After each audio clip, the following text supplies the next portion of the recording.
Doggett. I thank the Texas gentleman. recognized for 2 minutes.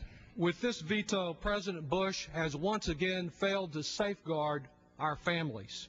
And what is this waterboarding that the president so readily embraces? It sounds a little like a cousin of skateboarding or snowboarding. But in fact, it is a new name for an old water torture in which a human being is drowned. The drowning is controlled to force a response, but waterboarding is simply a euphemism for torture by drowning. Now, President Bush is not the first Texan to think of this and to believe that horrific wrongs can justify drowning the culprit. An earlier Texas waterboarder is not in the White House. He was sent to the big house.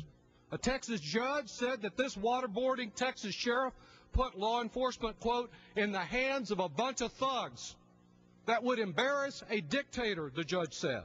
The sheriff was sentenced to 10 years for waterboarding. The judge was right, and this administration is so very wrong. America seems to have been sentenced to 8 years of Dick Cheney, who claims that such water torture is, quote, a no-brainer. No-brainer. That sounds a little like the way you could describe many of the administration's policies at home and abroad. Torture is no proper tool in the arsenal of democracy. Torture is foreign to our values, it's foreign to our history, it's foreign to our religions, it's foreign to our laws, and it is foreign to our international commitments. There can be no compromise on this, no middle ground. We must have zero tolerance for torture.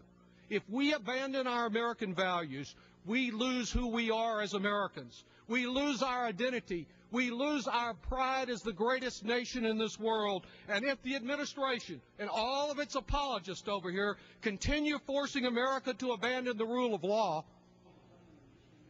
Additional minutes. if the administration and all of its apologists continue to force America to abandon the rule of law and our long commitment to human dignity, we will lose the war.